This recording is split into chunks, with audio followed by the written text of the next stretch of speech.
Va ora in onda Regioniamoci sopra. Conduce Giuliano Zulin.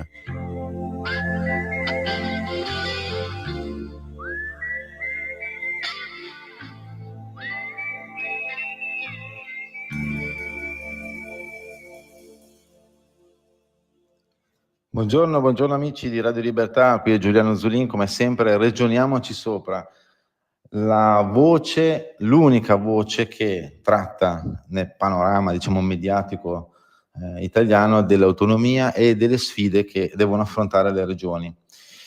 Abbiamo parlato anche la settimana scorsa che sono cominciate le campagne, ritornano le campagne estive come l'anno scorso, vi ricordate all'epoca contro il referendum, cioè per il referendum, la raccolta firme per il referendum che voleva chiedere l'abrogazione della legge Calderoli, la legge 86, quella che in teoria attua l'autonomia differenziata, scritta, lo ricordiamo sempre all'infinito, nella Costituzione, e quindi una cosa che andrebbe fatta, ma qualcuno non andava bene perché giustamente andava a toccare degli interessi stratificati nei secoli, purtroppo, che purtroppo, lo ripetiamo 2 volte, non hanno portato del bene ai territori che in teoria sarebbero difesi proprio da quelli che sono contro l'autonomia.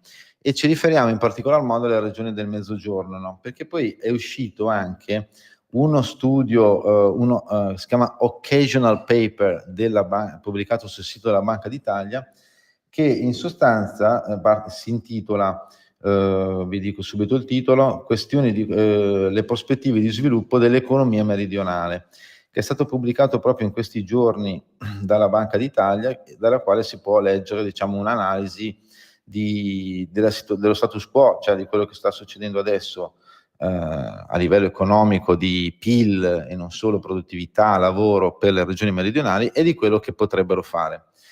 Però c'è un dato di partenza che secondo me è veramente triste, diciamola fin fondo, no? Nel senso che allora, vabbè, c'è stato chiaramente post-Covid un aumento, l'abbiamo letto anche su tutti i giornali, una performance migliore da parte delle regioni, parlo in termini di PIL, delle regioni meridionali nei confronti, per esempio, ieri c'era l'Istat che diceva che un più 0,9 nel 2024 di PIL, di crescita del PIL, appunto, prodotto interno lordo, nel 2024 da parte delle regioni meridionali, contro per esempio un più 0,2 da parte delle regioni del nord-est, e la media Italia era più 0,7, quindi paradossalmente, appunto, anzi siamo felici che le regioni del meridionali abbiano performato meglio rispetto alla media italiana. Se andiamo però un po' a scavare, dice questo occasional paper, cioè le sfide dell'economia delle regioni meridionali, dice che nonostante i segnali di ripresa dell'ultimo quinquennio, il differenziale di PIL pro capite con il resto del paese rispetto alle regioni del sud resta molto elevato. In particolare nel 2023 il PIL per abitante del meridione era pari al 56,7% di quello del centro-nord, un valore inferiore a quello dell'inizio anni 70 del secolo scorso. Nel confronto, per esempio, con la Germania, sul divario pesa una minore produttività del lavoro e soprattutto il basso tasso di occupazione del Mezzogiorno. In alcune regioni meridionali è tra i più bassi d'Europa. Lo ribadiamo, lo ridiciamo. In sostanza, il PIL per abitante pro capite delle regioni del sud è pari al 56,7% di quello del centro-nord, praticamente è pari alla metà, più o meno.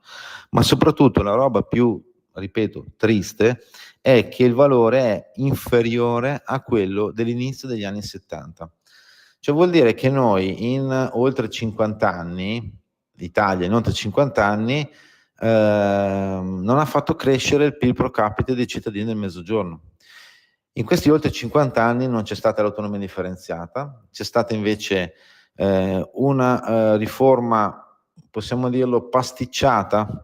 Prima, diciamo proprio nel 70, nascono le regioni in Italia, e che inizialmente avevano anche pochi poteri, poi pian piano se ne sono presi, anche perché lo Stato centrale delegava, finché a un certo momento, per esempio, anche a livello di sanità, il 99,5% diciamo della gestione della sanità è in mano alle regioni attualmente. le quali, abbiamo detto 1000 volte qui a Ragioniamoci Sopra, fanno i conti però con i soldi degli altri, quindi è un po' triste questo, che tu non puoi avere questa tua proprio autonomia di spesa e contezza di risorse ben precise da destinare a migliorare i servizi nei confronti delle persone, degli utenti chiaramente che vengono a curarsi, considerando che la Costituzione dice che la salute è un diritto universale, fondamentale, no? Per cui insomma non è che parliamo di come dire, di un qualcosa, di un plus, di un vezzo, proprio parliamo di del rispetto di una norma inserita nella Costituzione. Però torniamo appunto al discorso di dire che se sono nate le regioni negli anni 70 che pian piano sono diventate dei centri di spesa e dei centri di gestione. Poi nel 2001 la famosa riforma del regionalismo spinto, voluta dal centro-sinistra e confermata poi dal voto popolare del referendum dell'ottobre del 2001, ha portato cosa? Ha portato a una moltiplicazione della spesa, ma anche, l'abbiamo detto tante volte, a una deresponsabilizzazione da parte degli stessi amministratori, perché sanno che qualcosa poi alla fine succede. Perché si è aumentata la spesa, ma non c'è stata una riforma delle entrate, cioè una riforma che permettesse al governatore di turno del determinato territorio di sapere su quali entrate può contare per fare chiaramente del bene, ripeto, al proprio territorio, alla propria regione. Alla fine cosa è successo? Che tutta questa moltiplicazione di spesa che genera poi anche debito pubblico, perché poi è tutto collegato, cosa comporta? Che comporta che addirittura il PIL pro capite dei cittadini del Mezzogiorno, dei contribuenti del Mezzogiorno, è addirittura inferiore rispetto a quello degli inizio anni 70, il che vuol dire che la ricetta finora attuata in Italia è completamente sbagliata, c'è poco da dire. E se è sbagliata è inutile che continuiamo a insistere e dire no all'autonomia perché si creano cittadini di serie A e di serie B, perché i cittadini di serie A e di serie B li ha creati la mancanza di autonomia tributaria, fiscale, contributiva, tutto quello che vogliamo metterci dentro. È proprio quello che ha creato ha fatto allargare la forbice tra le varie persone che vivono nel territorio italiano, che in teoria sulla carta hanno gli stessi diritti, in teoria dovrebbero avere, come è scritto nella Costituzione, gli stessi livelli di prestazione, i famosi livelli essenziali di prestazione, poi in realtà non hanno niente di tutto ciò. C'è però, secondo Banca d'Italia, una speranza, c'è una speranza, e dice: per evitare di ampliare ulteriormente i divari di produttività, per esempio, perché poi appunto uno dei temi è quello, il fatto che manca forza lavoro, cioè no, l'aumento di tassi di occupazione è una priorità per favorire le convergenze del Mezzogiorno al resto del paese. Punto, per evitare di ampliare ulteriormente i divari di produttività, l'incremento occupazionale, dice lo studio di Banca d'Italia, dovrà quindi necessariamente accompagnarsi a un'espansione dello shock di capitale nelle regioni meridionali. Servono investimenti, quindi serve capitale. Per quantificare l'ammontare di risorse necessarie si ipotizza uno scenario ambizioso, si legge qua nel report, il cui tasso di occupazione del Mezzogiorno riesce a crescere di 10 punti percentuali tra il 2023 e il 2030, portandosi al 58,2%, cioè circa il doppio dell'incremento osservato nel periodo di analoga lunghezza immediatamente precedente. Quindi servono una marea. Ma di cosa stiamo parlando? Cioè, tenendo in considerazione le proiezioni demografiche del Mezzogiorno, l'obiettivo sarebbe raggiungibile, cioè quindi di fatto abbattere questi gap tra centro-nord e sud, con l'impiego di circa 750.000 lavoratori aggiuntivi rispetto al 2023. Insomma, si cercano 750.000 lavoratori. Si tratta, giustamente lo dice anche lo studio di Banca d'Italia, di un aumento ragguardevole, ma non irraggiungibile se si guarda l'esperienza passata, perché per esempio si nota che tra il 2000 e il 2007 il capitale del Mezzogiorno era cresciuto di circa 190 miliardi, sempre considerando ovviamente prezzi del 2003, non prezzi dell'epoca. L'attuale momento storico quindi è del resto favorevole perché c'è una robusta espansione del capitale meridionale. In particolare, con riferimento al capitale privato, il miglioramento delle condizioni di contesto, il rafforzamento delle condizioni finanziarie delle imprese e alcuni interventi di policy volti a sostenere l'iniziativa di imprese del Mezzogiorno, per esempio la ZES unica, cioè la zona economica speciale, potranno favorire l'incremento degli investimenti privati. Il capitale pubblico potrà inoltre beneficiare di una dotazione significativa di risorse, stimata in quasi 170 miliardi da spendere entro la fine del decennio. E qua diciamo che sotto questo profilo la sfida principale non riguarda quindi tanto la quantità di fondi disponibili, che qui a Ragioniamoci Sopra abbiamo detto i soldi ci sono, c'erano e ci saranno, quanto quello importante è la capacità di spendere al meglio in progetti ad elevato impatto. Cioè, quindi, tra l'altro, in questo senso, proprio siccome per esempio dentro questa voce dei 170 miliardi ci mettiamo dentro le risorse stanziate non ancora spese del PNRR, il piano complementare e quelle dei fondi di coesione del ciclo 2021-2027. E a livello europeo adesso c'è anche questo disegno, l'efficacia delle politiche di coesione sono stati molto dibattuti, no? Adesso c'è questa riforma della politica di coesione proprio per il periodo 28-2034, recentemente incentrato sulla possibilità di applicare il metodo PNRR alla spesa per le aree economicamente, diciamo, un po' più arretrate. L'obiettivo adesso è quello di modificare la modalità di accesso ai fondi europei da un approccio che si chiamava attualmente compliance based, cioè basato su regole che vincolano l'erogazione delle risorse unicamente a una corretta rendicontazione della spesa, cioè devi essere preciso nella spesa, a un approccio invece performance based, cioè che subordini i pagamenti al raggiungimento di precisi obiettivi nel rispetto di determinate scadenze. Quindi questo, ragazzi, è importante, che forse l'Europa ci dà una mano, forse il PNR ci dà una mano, perché è uno dei milestone, degli obiettivi che aveva approvato entro il 2026, cioè quindi praticamente entro un anno, anche meno, è quello di creare finalmente il federalismo fiscale. Cioè stiamo andando verso una direzione che l'autonomia differenziata ha già in cuore suo ed è già pronta da portare avanti. E purtroppo ci raccontano delle altre storie, ma ne parleremo subito dopo la pausa, perché c'è qualcosa da segnalare che, come sempre, va messo subito, va subito acceso un campanello d'allarme. Ragioniamoci Sopra, Radio Libertà, torniamo subito dopo la pausa. Ciao. Un nuovo modo per sostenere la tua radio. Visita radiolibertà.net. Ti basta un click e potrai versare il tuo contributo volontario direttamente online. Potrai donare con ogni tipo di carta di credito, anche prepagata. Ti aspettiamo online su radiolibertà.net. Sostieni la tua radio con il tuo contributo volontario. Radio Libertà. La tua radio. Diamo voce alla nostra gente. E rieccoci amici a Ragioniamoci Sopra, Radio Libertà, Giuliano Zulin con voi. E dicevamo appunto che ci sono, dice la Banca d'Italia, 170 miliardi di soldi pubblici più una marea di soldi che possono essere utilizzati a livello privato, grazie per esempio alla ZES, cioè le zone economiche speciali, che possono favorire l'abbattimento, al restringimento della forbice tra centro-nord e sud per quanto riguarda per esempio il PIL pro capite, che ai noi, dati del 2023, quindi adesso, il PIL pro capite di un cittadino del Mezzogiorno è inferiore, cioè ovviamente è pari più o meno alla metà del PIL pro capite di un cittadino del centro-nord, ma soprattutto questa differenza, questa percentuale è inferiore a quella di inizio anni 70. Cioè ragazzi, abbiamo perso 50 anni, abbiamo fatto 3.000 miliardi di debito per cosa? Per aver impoverito purtroppo la gente che abita nel Mezzogiorno, per aver spinto le persone ad andare via dal Mezzogiorno, per non aver offerto neanche servizi degni di questo nome affinché i cittadini possano dire no, rimango qui. Faccio un esempio, la sanità.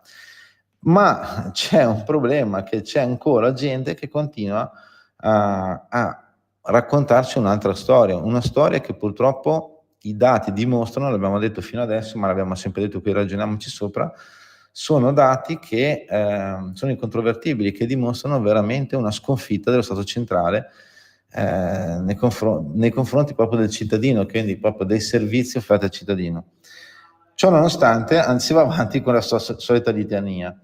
E per dire, sul Corriere della Calabria è apparso praticamente un articolo, un commento del coordinatore della segreteria regionale di Sinistra Italiana, tale Francesco Tallarico, il quale dice: se ne prende pure il fatto che recentemente, ne abbiamo parlato la settimana scorsa, il Ministero degli Affari Regionali e delle Autonomie ha fatto sapere con un comunicato che a settembre saranno firmate le intese con le regioni Lombardia, Veneto, Liguria e Piemonte previste nelle materie non LEP, affinché le stesse regioni abbiano più autonomia, per esempio nel campo della sanità, e su 3 materie appunto dove non è prevista la definizione dei 3 livelli, dei livelli essenziali di prestazione, che sono per esempio la protezione civile, le professioni e la previdenza complementare integrativa. Ne abbiamo parlato la settimana scorsa. La protezione civile lo vediamo quando c'è l'incendio, l'alluvione, qualsiasi disastro, cioè non è possibile che bisogna che Roma mandi uno che nomini il commissario e il presidente, cioè il presidente, se ha, chiamiamoli così, i pieni poteri, una parola che è stata abusata ma ci siamo capiti, può intervenire subito e risolvere un problema immediatamente senza aspettare 24 ore, perché a volte la tempestività è tutto.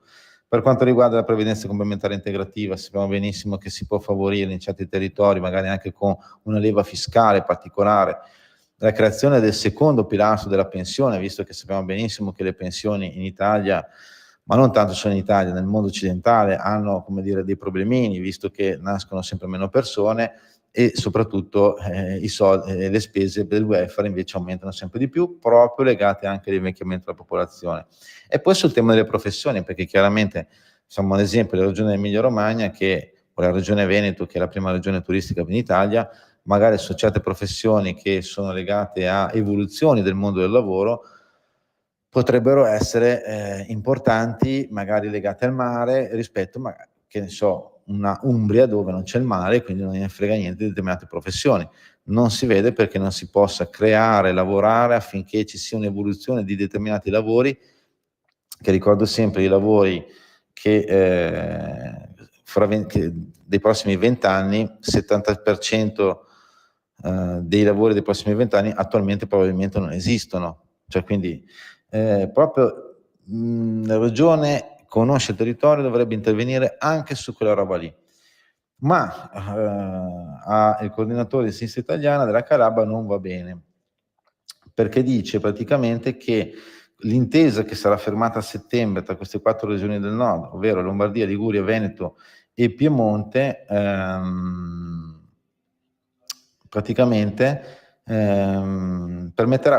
l'intesa permetterà a queste 4 regioni del nord di avere libertà assoluta nell'aumentare gli stipendi a medici, infermieri e personale paramedico. Ciò porterà all'esplosione del sistema Italia, soprattutto nell'Italia meridionale e della Calabria in modo particolare, poiché il suo sistema sanitario pubblico ormai è allo stato di coma finale. La carenza di medici e personale infermieristico, dice l'esponente di Sinistra Italiana in Calabria, si manifesta drammaticamente in tutti i campi, da quello territoriale all'emergenza-urgenza, alla prevenzione fino alla terapia. Poi dice: la regione Calabria ha perso il controllo epidemiologico sulla sua popolazione, e poi sostiene, dice che l'attuale maggioranza politica poi va avanti, non possiede alcuna arma di difesa, però poi c'è un tema che mi interessava, ecco sì, era questo, praticamente dice questo, che ci sono state 2 pesanti note della Corte dei Conti che sono intervenute dicendo che non si sa bene qual è la massa debitoria delle ASP calabresi, cioè delle aziende sanitarie della Calabria. Non si sa bene l'ammontare dei debiti. La regione Calabria è stata commissariata purtroppo da anni, adesso forse sta uscendo, no, dal commissariamento della sanità. I cittadini calabresi hanno pagato anche di più a livello di benzina, non solo, per diciamo provare a rimpinguare, a pagare i debiti. Il risultato lo dice lo stesso coordinatore di Sinistra Italiana: abbiamo una sanità disastrosa. Lo dice lui, non è che lo diciamo noi, dice: carenza di medici, personale infermieristico, servizi sanitari, Si manifesta in tutti i campi, da quello territoriale, all'emergenza-urgenza, dalla prevenzione fino alla terapia. La Regione Calabria passa il controllo epidemiologico della sua popolazione. Poi precedentemente si diceva una parola abbastanza che diceva che il sistema sanitario pubblico calabrese è allo stato di coma finale. Allora noi, che giustamente è legittimo che un esponente politico segnali dei problemi legati alla propria terra, e noi diciamo sempre che chi vuole l'autonomia e vuole veramente che i territori che sono rimasti indietro accelerino, e proprio grazie a una determinata definizione di entrate, di risorse e di responsabilità ben precise possono migliorare i servizi offerti agli utenti finali. Se adesso la sanità calabrese, dice l'esponente di Sinistra Italiana in Calabria, è in stato di coma finale, però, diciamolo, non è colpa dell'autonomia, è colpa di un sistema che non si capisce, e lo ribadiamo, non si capisce chi comanda, perché un po' comanda lo Stato centrale che ti dà i soldi, però lo Stato centrale dice ma tu hai tanti debiti e quindi devi risanarli, tu Regione Calabria in questo caso. Allora la Regione Calabria dice sì, ma io non ho neanche il personale, cosa faccio? Allora lo Stato centrale ti dice, ricordo regole introdotte da Mario Monti queste all'inizio, poi parliamo di oltre 12 anni fa, dice benissimo, allora tu aumenti l'acciso della benzina. Quindi il cittadino calabrese cosa porta a casa? Porta a casa che paga di più la benzina, pochi centesimi, ma sempre paga di più, porta a casa che poi non ci sono servizi degni di questo nome a livello di assistenza sanitaria, porta a casa delle beffe, che non fanno bene al cittadino, ma soprattutto non si riesce a capire chi è, adesso diciamolo in maniera politica ovviamente e senza fare drammi, non si capisce chi è il colpevole di questi casini. Sono i colpevoli delle amministrazioni precedenti? Sono colpevoli quelli attuali? È colpevole lo Stato centrale? È colpevole il direttore della ASL di una determinata provincia? È colpevole il medico che lavora male? Non lo sappiamo, perché poi in questa confusione che è fatta apposta, chiaramente, perché non è che adesso uno dice che confusione, cerchiamo di sistemare, no, perché poi alla fine quando uno vuole sistemare, che in questo caso è Calderoli, ma perché porta avanti un disegno, una norma costituzionale di creare dei livelli essenziali di prestazione, ma che però a dei livelli essenziali di prestazione è ovvio che devi partire a fare, ma non dei sacrifici, perché attualmente già adesso li fanno i sacrifici i cittadini della Calabria, cioè non è che faranno più sacrifici, bisogna soltanto mettere in riga chi deve prendere decisioni sui bilanci, sulle risorse da destinare, sul personale da far operare, ma soprattutto da capire come spendere al meglio le risorse. Che abbiamo detto prima, le risorse ci sono. Lo studio della Banca d'Italia dice che solo il capitale pubblico, tra i vari fondi che ci sono 170 miliardi per il Sud, da qua al 2030 mi pare. Allora, 170 miliardi, se non andiamo errati, sono più o meno l'8% del PIL. L'8% del PIL, cioè più o meno un 1% del PIL all'anno, che potrebbe, solo di investimenti pubblici, di soldi pubblici che vengono dall'Europa, che vengono dal PNRR, che vengono da varie cose. A questi ci aggiungiamo gli investimenti privati che si innescherebbero grazie chiaramente alla leva, alla miccia che scatena magari l'investimento pubblico. Ecco, cioè, capite bene che siamo in presenza di un quadro molto chiaro che però viene dipinto, cioè viene sporcato soltanto per dire no a livello politico a un qualcosa che fa un partito avverso. Il centro-sinistra, che è autonomista quando governa e quando invece non governa è anti-autonomia, che va diciamo da M5S fino all'estrema sinistra, ci racconta delle storie che non sono purtroppo vere, perché è adesso, con questo sistema attuale falso centralista e falso regionalista, che i cittadini sono divisi in cittadini di serie A e serie B, ma soprattutto hanno servizi sempre peggiori e PIL, quindi poi alla fine reddito e quindi capacità di spesa sempre inferiore rispetto a magari ai loro concittadini del centro-nord. Se non riusciamo a capire questo, non riusciremo mai a risolvere quel problema lì e ai noi la forbice nord, sud, centro-nord, sud si allargherà sempre di più. Allora, noi siamo arrivati alla fine, come sempre da Giuliano Zulin qui a Ragioniamoci Sopra vi auguro una buona settimana, viva Radio Libertà e come sempre buona autonomia a tutti. Ciao!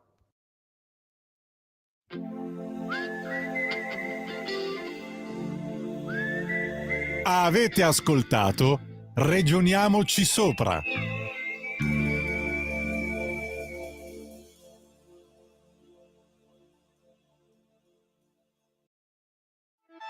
Stai ascoltando Radio Libertà, la tua voce libera, senza